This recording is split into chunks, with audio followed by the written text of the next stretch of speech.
The Forum at 8 with Xolani Gwala.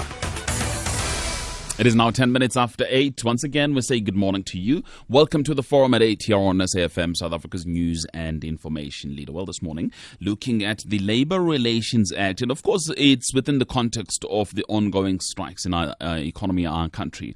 What is the role of the Labour Relations Act as it stands? What are some of the changes that perhaps may be necessary in order to make sure that it becomes relevant for this country now? We've heard from top Labour lawyers in this country who are saying that we need radical reform of the LRA, the Labour Relations Act. They're saying that we are at that kind of crossroads in this country where there needs to be a whole organizational rights change in terms of the structure here. Let's talk a little bit then about these matters, but also we will take your calls a little later on 0891 104 208.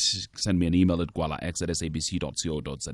Let me welcome in our studios Chris Todd. He's the director at Bowman Gilfillan. Chris, good morning. Nice having you on the radio. Morning, Xolani. Thank you very much. Thank you morning to your listeners. Thanks indeed. In our Pretoria studios, we're joined by Mr. Thembinkosi Mkhaliphi. He's the Chief Director of Labour Relations within the Department of Labour. Good morning to you, Mr. Mkhaliphi. Good morning to you, Xolani, and your listeners. Thanks for Chris your time. Also.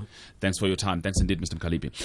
Prakashni Govender is COSATU's parliamentary officer. He's on the line for me this morning. Mr. Govender, hello. Ms. Govender. Ms. Govender, I beg your pardon. Sorry. Hi, how you doing? Good morning to SFM. Thanks indeed. All right, let me start with you, Chris. You are the ones that are suggesting these radical changes to the LRA.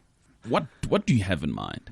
I think I should just correct that for a moment. I'm not necessarily one of the people you're referring to who proposes radical changes to the LRA. But it seems to me to be very clear that we are facing a significant rupture in the collective bargaining system. We now have faced several months, a sustained period of large-scale industrial action that's taking place outside the parameters of the collective bargaining system that is set up in the Labour Relations Act. So people refer to it as unprotected or illegal strike action. And the knock-on consequences and the very, very serious adverse consequences for workers who are participating in that action, for the economy as a whole, it seems to me are extremely serious. I think there is unanimity about that. So for me, it's extremely important to ask the question, are our structures working? Are there changes that we need to make to the structure? And I suppose I'm one of those practitioners who says, unless we interrogate that question very deeply, then we are failing to tackle what are the underlying causes, or what might be the underlying causes of the current round. Let's go back to your first point, though. This rupture in collective bargaining, how does it manifest itself for somebody who's probably just outside the environment? How does it manifest itself? Well, I suppose there's really two very serious problems. The one is the phenomenon which is evident in Marikana. It was at Implats before, throughout the mining industry now, of workers effectively turning their backs on their traditional organised representatives, their trade unions, and saying, we are embarking on industrial action. We don't care that it's unprotected action. We've got demands that are not being satisfied through the existing structure of collective bargaining. And so we are moving ahead. And that's the one main way in which it's manifesting itself. The second is the increasing levels of violence and unlawful criminal conduct associated with strike action. And that's been a phenomenon that's grown over the last 5 years very noticeably, perhaps longer. And strikes have very seldom in the history of South Africa or in any other democratic industrial environment been completely without any form of coercion or violence from time to time. But we've seen a very significant increase. And the question is, and in fact, I think COSATU's recent research candidly acknowledges that most workers, a majority of workers, see some form of violence or coercion as an inherent part of a strike. And the question is, why is that? Why are workers not able to achieve the collective bargaining gains they're looking for? Why aren't they able to exert power within what we might describe as the rules of the game, the accepted rules of the game that society has put in place? And at the moment, bargaining is happening outside the accepted rules of the game in at least those two respects. I'm sorry, I'm going to bring in Ms. Govender on that point in a minute, but let me ask you before I go to Ms. Govender, because there was a statement yesterday issued by the presidency after the meeting between business leaders, unions, and of course, government leaders. Part of the statement reads, and I'm going to read that section, it says, "We are of the common view that our collective bargaining system is broadly sound, that the integrity of the system must be defended. The system should constantly ensure that it becomes more responsive to pressures and challenges in the labor market and the economy." Firstly, do you agree with the statement? That's a yes and no answer that you're putting me to. I don't agree, but it may be that we need to put a bit more context in it. The collective bargaining system, everyone is referring to the principle that our Constitution recognizes a right of all workers to engage in collective bargaining. Everybody, I think, agrees with that. Mm-hmm. Our Labour Relations Act seeks to give effect to that by setting up various collective bargaining structures, and we can debate the niceties of that. I personally don't think that's working at the moment. I don't think it means that we necessarily need radical reform. It's possible that if we changed our behavior and our use of the existing collective bargaining system, that we could see significant improvement. But I don't think that you can reach that conclusion. And of course, I wasn't at the meetings between the social partners, where the president says everyone reached that conclusion. But it seems to me a little premature. So if you were in this meeting, you would not have agreed with this? Well, I would have listened to what they say, but it seems to me to be premature and a little bit too soon to reach a conclusion that everything is okay. I think, and in fact, I've understood COSATU in recent papers that they've presented to the NEC and in other public forum to have mooted the idea of an expedited but very fundamental review of what is working and what is not working with our collective bargaining structures. And I think it's too early to conclude that all is well. Prakashni Govender, then please come to, especially on this issue of the statement yesterday that seems to suggest that broadly everything is well. I think the first thing we should probably do is avoid looking for a singular solution to what is a highly complex problem. So, obviously we would have to look at the bargaining structure and consider that. But the defense of the bargaining structure shouldn't be about the defense of the bargaining structure as an end in itself. The bargaining structure is supposed to produce results that ultimately the parties and whom the constituency is representing, it should produce results and outcomes that they are happy with. Now, currently, the dynamics that we have in across different sectors and industries, you've got huge rates. There's still poverty, wages, inequality.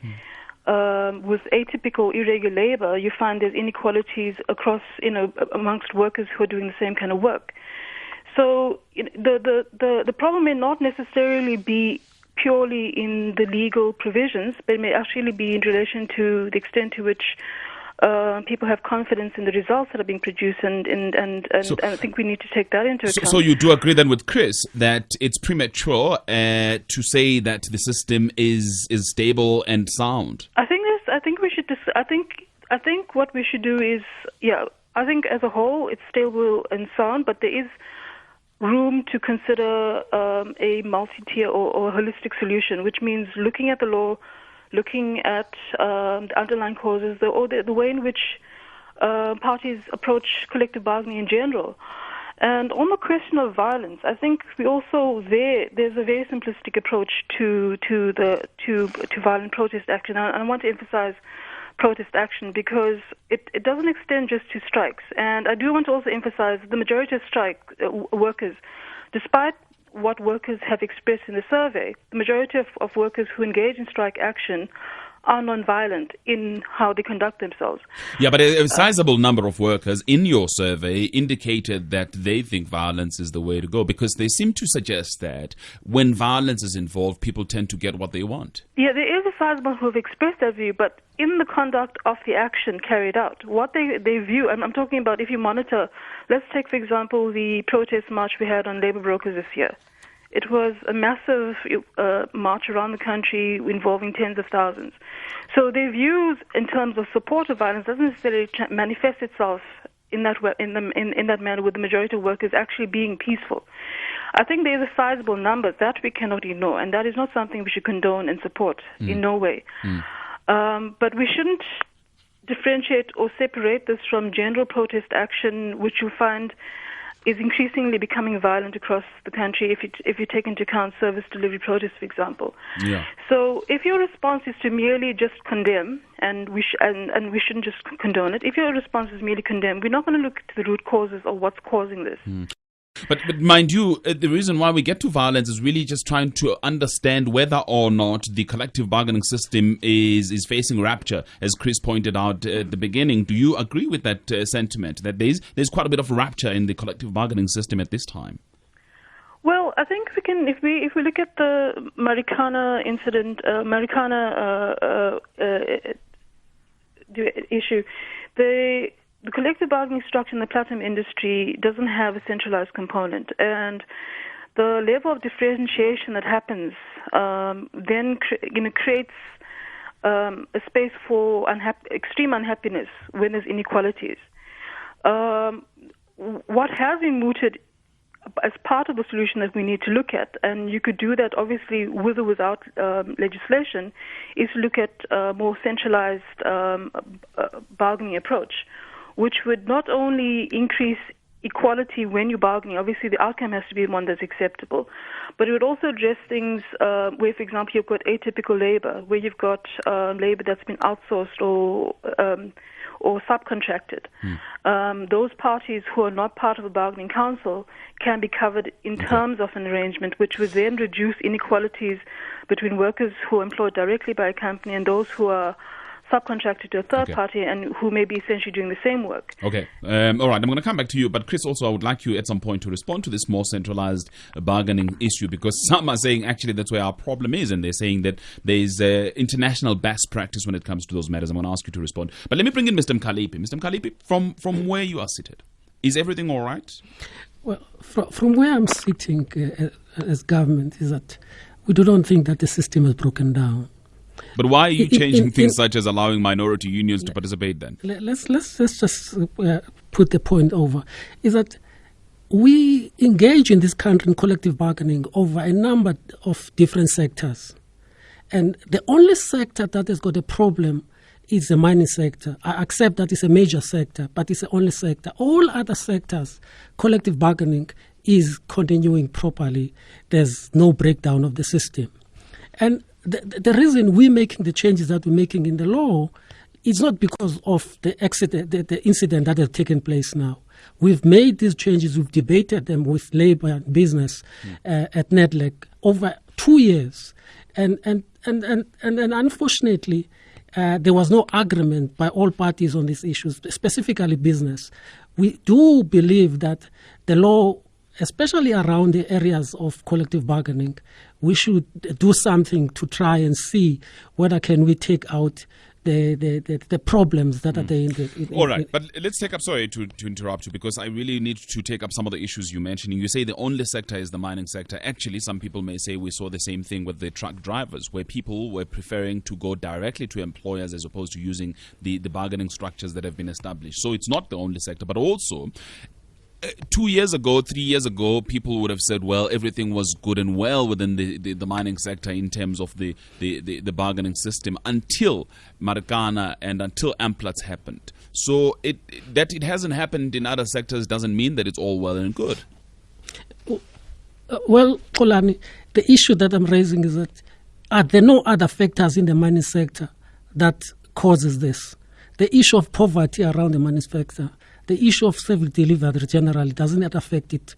That's the issue that nobody is dealing with. On the transport strike, there was no situation where workers wanted to go direct. What happened there is that there's a sector dealing with securing of finance that wanted to go direct as a sector, not individual companies wanting to go direct. They respected collective bargaining, and that situation took place with the unions themselves involved. They didn't respect collective bargaining. There was violence. Yes, it's a different issue. The issue of violence, the issues that you are raising, Xolani, are two issues. It's violence and the crippling of collective bargaining institutions. There is a problem with violence in our strikes. There's no doubt about that. It's for those reasons that in the NEDLEC negotiations as government, we put proposals that we thought are going to assist in curbing violence in strike. All right. Let me just get a response then from Chris about the centralized nature of our bargaining system.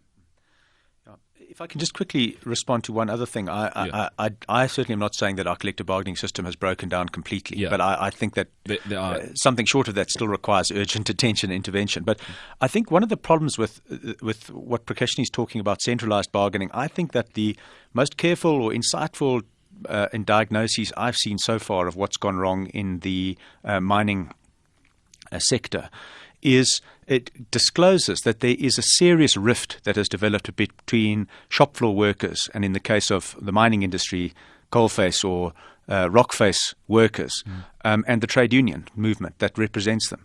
And I think COSATU have been candid about acknowledging this, but I think it's a very, very serious problem. Which has resulted in some people have called it the development of a union aristocracy or the bureaucratization of the major trade union movement, the COSATU unions in this industry.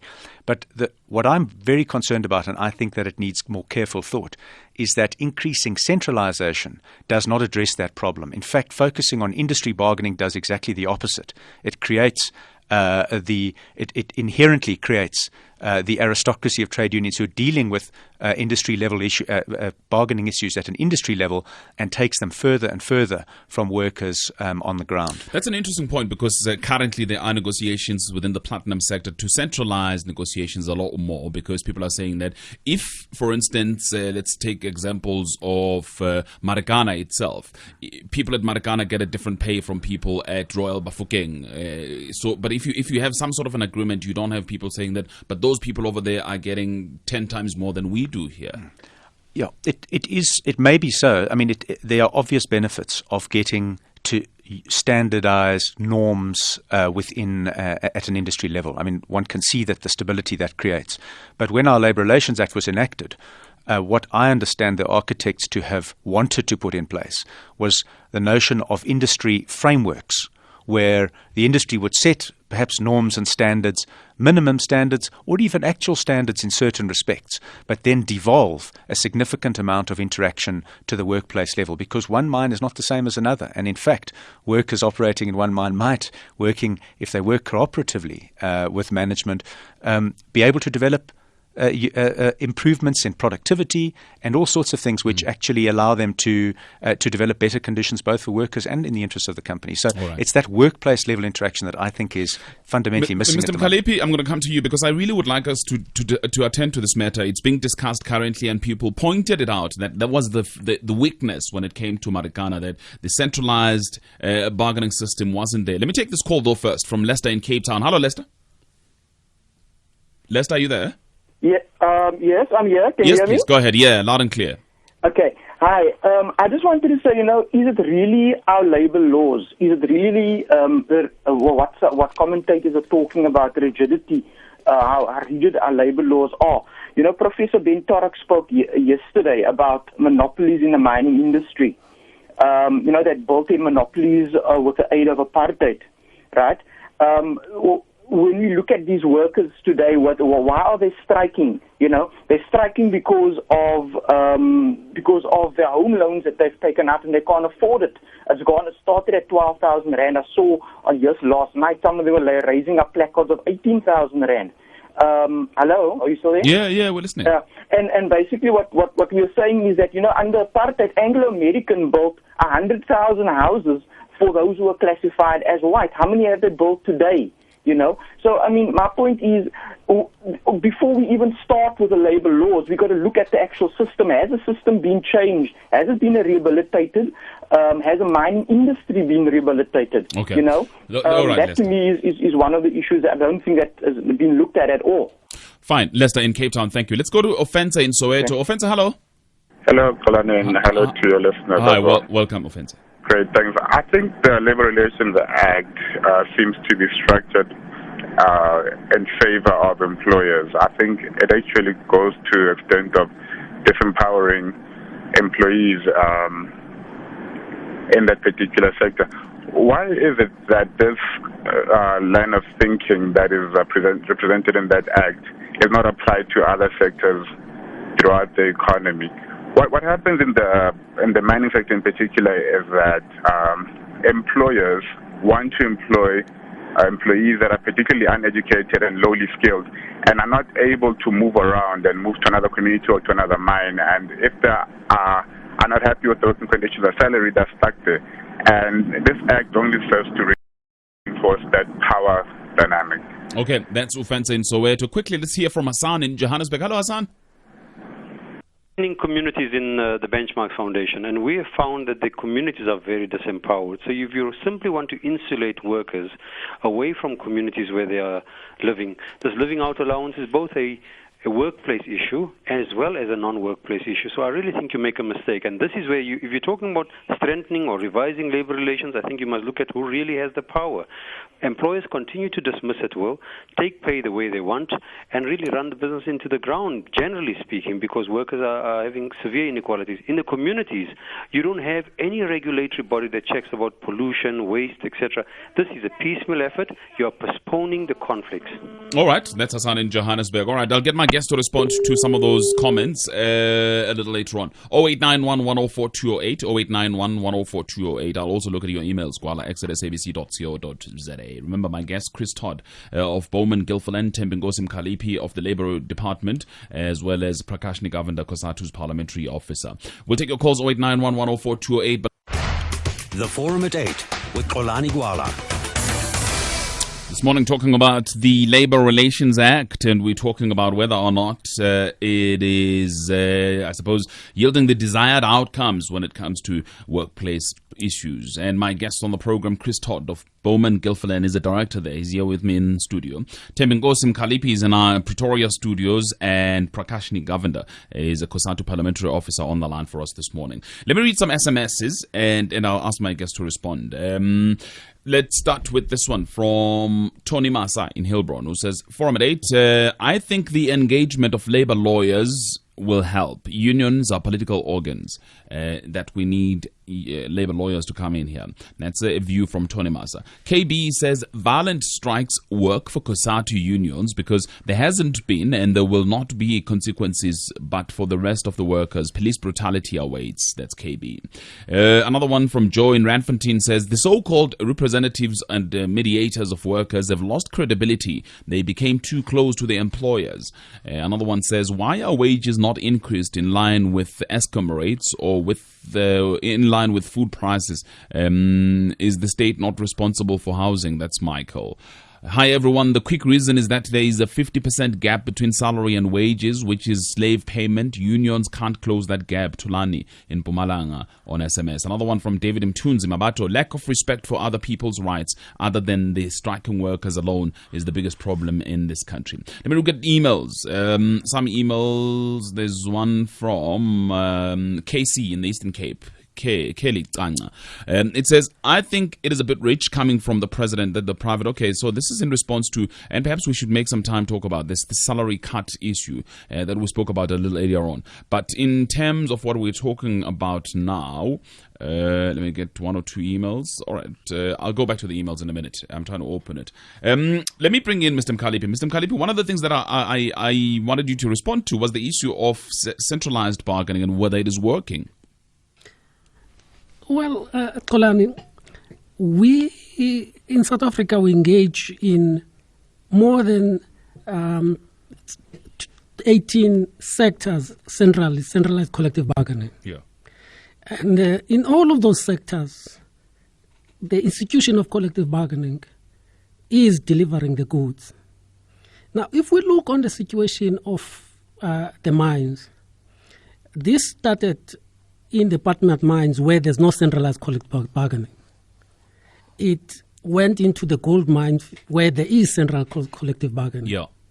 Therefore, it seems this is an issue that is confined to the mining sector, which is all particular problems of the issue that have been raised by some of your SMS callers, the level, the standard of living, the issue about poverty, the issue about service delivery as a whole around the mining sector also play a part in this. And we do not think that there's a problem with centralized collective bargaining. There's been a strike in the clothing industry. Nobody has talked about that strike. Not a single violence has taken place to the strike. And many other strikes. There are strikes that as violence takes place. We agree and we think we are concerned about those issues.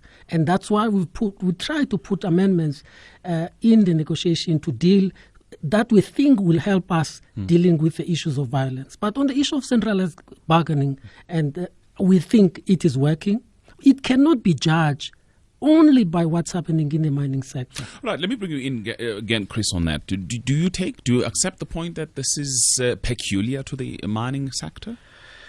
If I could just respond, I agree with Temenkosi that I'm not suggesting that centralized bargaining, cannot work or that it's not working in every sector. And I think that he's quite right, and we could go through them. There are some good examples of where centralized bargaining has had a significant, it's provided stability in an industry, and it's provided significant improvements in standards for workers, and has provided employers with the kind of stability that they want to operate in. So I'm not saying that centralized bargaining is per se a problem, but I do think that there are lessons to be gained from the Marikana disaster that go beyond simply isolating this to the mining industry and suggesting. I mean, there are peculiarities. The migrant labor system, which is still very prevalent in the mining industry, is been identified as a major underlying social cause, and that is not prevalent to the same extent elsewhere. But I think that we are perhaps at risk of kidding ourselves if we think that the disenchantment of workers and the sense of alienation, which are caused by a number of the things that your other callers mentioned,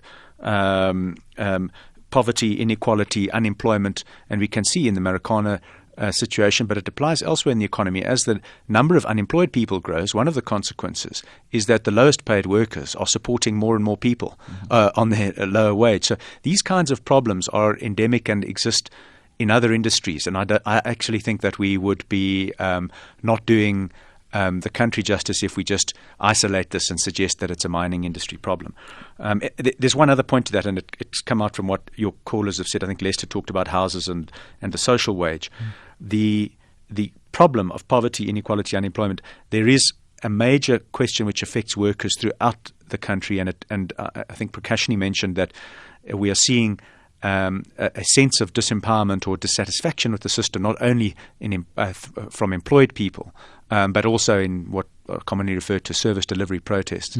There is a serious problem with delivery on what is maybe referred to as the social wage, and that is the basic set of social security that should be provided to every citizen, not only those in employment. But when they're not provided at all, that exacerbates effectively the poverty that's experienced by people in employment. Sure. Prakashini? Yeah, I think I just want to reiterate, and I think I agree with Chris to this extent, is that there is no panacea. There is going to be no one single solution. We are supporting, increase in centralized bargaining, which can be obviously achieved. It's achieved in other sectors without legislative amendment. And I heard Chris indicate that he felt that this would actually increase the distance between unions and their members. Now, that's an organizational issue. It's an issue we have to acknowledge we're grappling with. That's an organizational issue which we must deal with through other mechanisms. The issue about centralized bargaining is that we want to use it as a mechanism to reduce inequalities.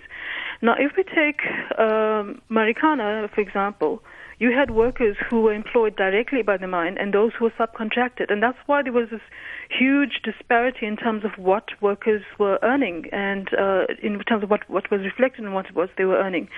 And this kind of dissatisfaction when people are doing the same kind of work is a recipe for disaster. As I said, there is no one single mechanism.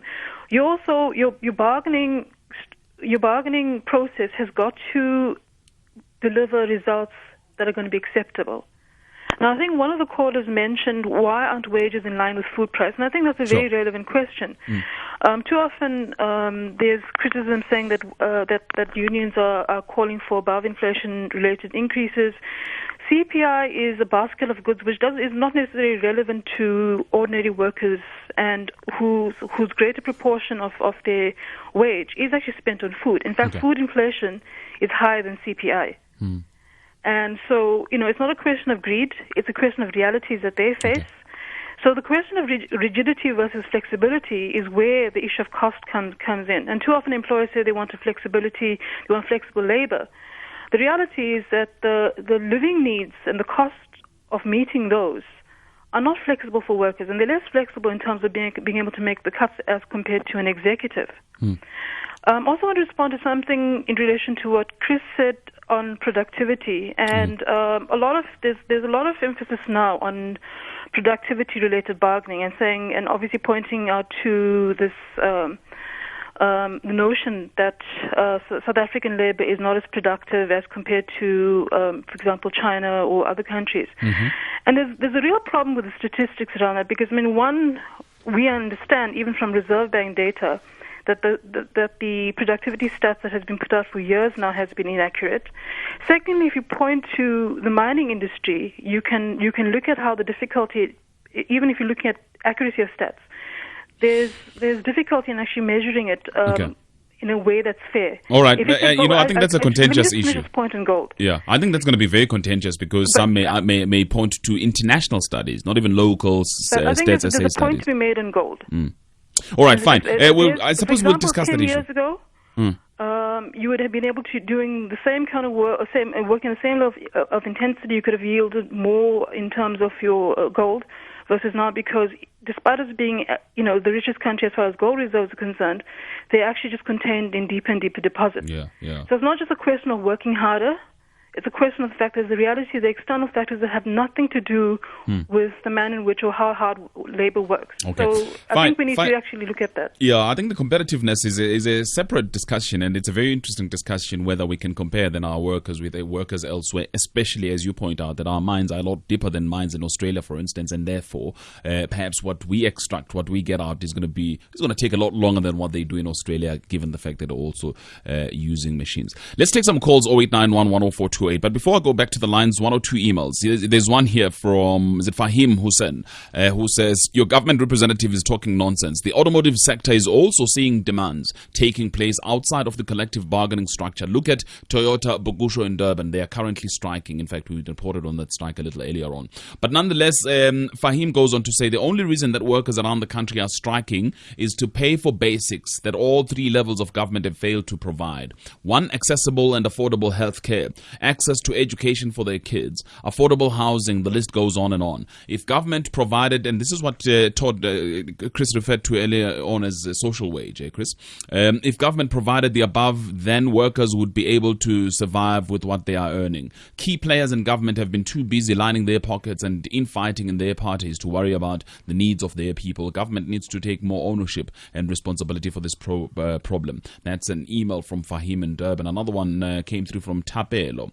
Tapelo says the employers need to change their attitude and should start to be creative in incentivizing their employees. Secondly, shop stewards should have business acumen in understanding how business works so that they can avoid tying employees to unfair work benefits. Thirdly, the effectiveness of Nedlac should be looked at. That's a very interesting one. Perhaps, Chris, you may want to comment on the effectiveness of Nedlac. People have raised this issue in the past. But let me take 1 or 2 calls. Philip Msinga, good morning, Philip.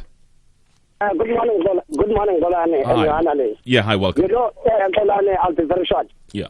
The organization that undermined collective bargaining in South Africa, first blame must be put on the doorstep of COSATU in the following manner.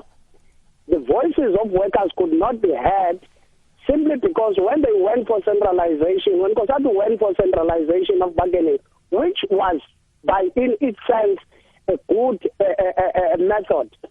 But COSATU, Comrade Zolizwe Mavavi, when he took over as the General Secretary, decided to amend constitutions of all COSATU unions, affiliates, to say that General Secretaries must be in charge of the union, not unions being driven by workers, whereby the presidents who are directly elected by workers are a voice of workers. And now what then happened was, because of the establishment of these business units within COSATU, then you will find that workers who are paying subscriptions on monthly basis to COSATU don't benefit even a single thing out of those businesses, but it benefits those leaders on top, and that's why they live a lavish lifestyle. And they they don't necessarily take the demands of the workers. For example, in South Africa, you don't necessarily need 10% increases or 5% increases. You need the whole review of salary scales of workers so that they can be able to meet the current challenges instead of what COSATU was doing because they wanted to dislodge him big. They would just declare strikes nationally, pay those leaders on top. Not workers taking a decision that we are going to strike. Okay. So today you are seeing an antithesis by workers who are saying we want our demands to be heard outside of the union framework. Okay, Philip Msinger, thank you very much. I'm going to ask Prakashni to respond to that. Marcia is in Cape Town. Hello, Marcia.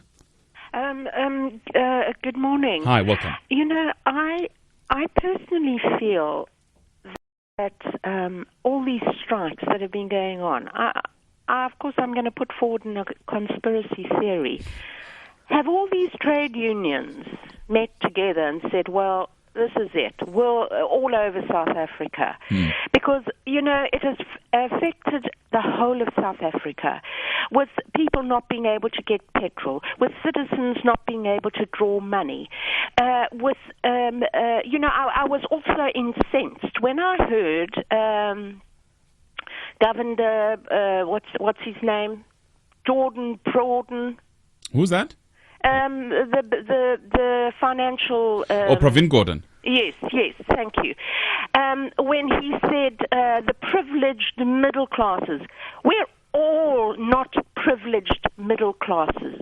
We're all workers in this country who contribute towards the tax in this country.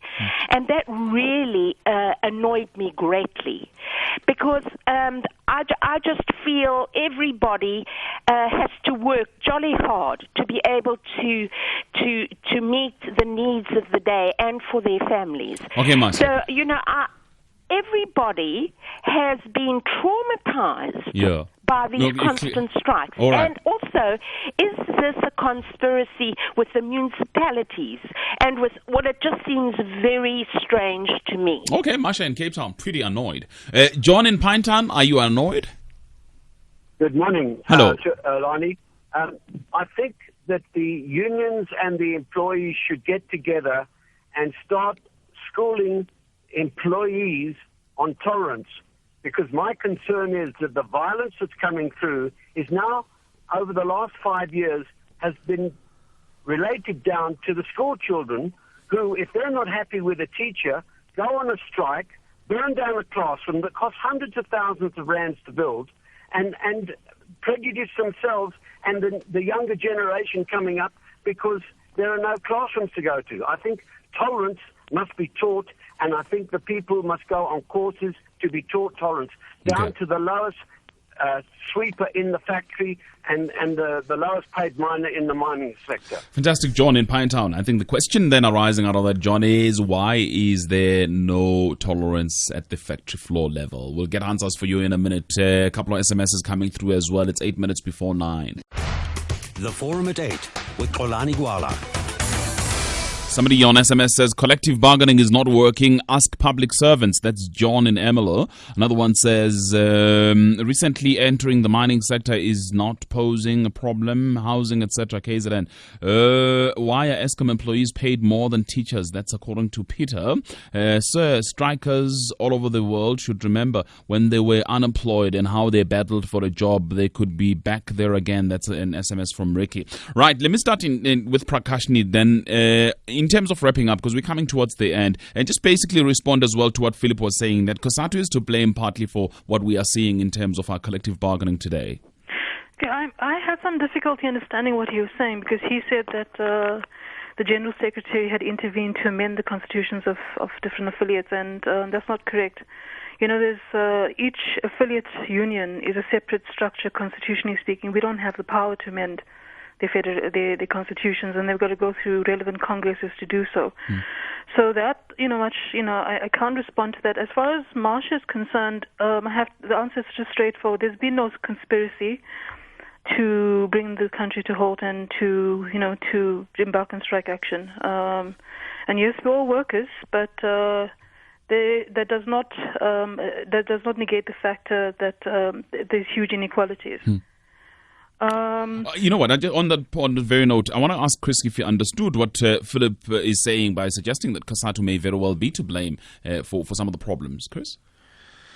I don't know enough about COSATU and its workings to be able to comment further on that. Safe to say this, one of the best commentators on the Marikana disaster that I've read, or commentaries, is by Gavin Hartford, who's a consultant in that area, and particularly with employee share schemes.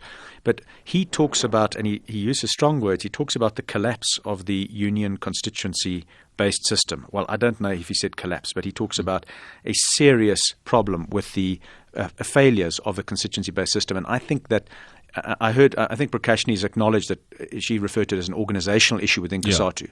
But I would just like to pick it up on a separate point and say one of the concerns about focusing exclusively or too heavily on industry-based bargaining, and it's a point that one of your callers, Tabello, or an email Tabello made, saying employers should be more effective in incentivizing workers. One of the problems with industry-based bargaining is that, and an over-focus on industry-based bargaining, is that it excludes the possibility of workplace partnerships of the kind that genuinely can pull workers and frontline management, where there are also serious failings in many enterprises, into collaborative initiatives which are ultimately to the benefit of workers and the employers. And if I can just say, it needs to be said, the specific institutional mechanism in the Labour Relations Act for workplace engagement, which was the Workplace Forum, which was identified and set up as the institution for plant-level engagement. And one can talk about whether it was correctly or perfectly set up in the LRA, but that has been a universally accepted complete failure, mostly because COSATU have completely withdrawn any support for the notion of a workplace forum. So I think that's something which needs to be really seriously re-looked at. Do we need to replace the workplace forum with something that does work? And what are we going to do to re-energize genuine distributive engagement at workplace level? All right, Mr. Mkhaliphi, let me also bring you in then, because ultimately I would like to hear an answer from all my guests this morning about whether or not the structures are working to the benefit of this country and to the benefit of this country's economy. I mean, as I've said, we think the institution of collective bargaining is good for the economy. It's working. There are problems that we should all as stakeholders sit down and deal with. If there are areas that we need to tweak, let it be. But we can't throw away the baby with the bathwater and say, because these actions are taking place in the mining industry, therefore it means the institution of centralized collective bargaining has collapsed. But in a word, is there a need for further discussions about the effectiveness of these structures? Xolani, there's always a need for discussion. We are a country that has come through discussion. We are where we are because we talk to each other. Therefore, there's always a need for discussion and improvement on anything that we've got. And as government, we're willing and prepared to have that discussion. And how will this rupture then that you mentioned at the beginning, Chris, be dealt with, do you think? Well, how will the rupture be dealt with? I mean, I saw the President's call on illegal or unprotected strikers to go back to work, and one hopes that some solution can be found that restores us to a degree of normality. But the reality is, if we don't deal with the underlying causes of these problems, we're going to face this recurring. And it's going to get worse and worse. I don't see it's going to get better. Sure. Unfortunately, out of time completely, as you heard there. I would really like to thank my guests for coming through, talking to us this morning. Fantastic indeed. Chris Todd, he's a director at Bowman Gilfillan. Thanks, Chris. Thank you very much also to Thembinkosi Mkhaliphi, Chief Director at Labour Relations within the Labour Department, joining us from our Pretoria studios, as well as Prakashni Govender, COSATU's Parliamentary Officer. Thank you indeed as well for coming through. Thank you to the team, producers Mishoshan Dlales, Bongele Nhlapo, Tracy Pumgard, and Wisane Makubele. Senior producer Lungile Mabaso. Technical producer today, Mark Prela. Forum at 8 producer Mandisa Mcelu and Jake Mukoma. Chief producer Botsulu Koto. Executive producers Bosi Chane and Oprah Sechie. I'm Xolani Gwala, back again for you 6 to 9 tomorrow. It is now 9 o'clock, and that means time for Morning Talk. Cheers from us. Morning Talk. Cheers from us. Morning Talk. Cheers from us. Morning Talk. Cheers from us. Morning Talk. Cheers from us.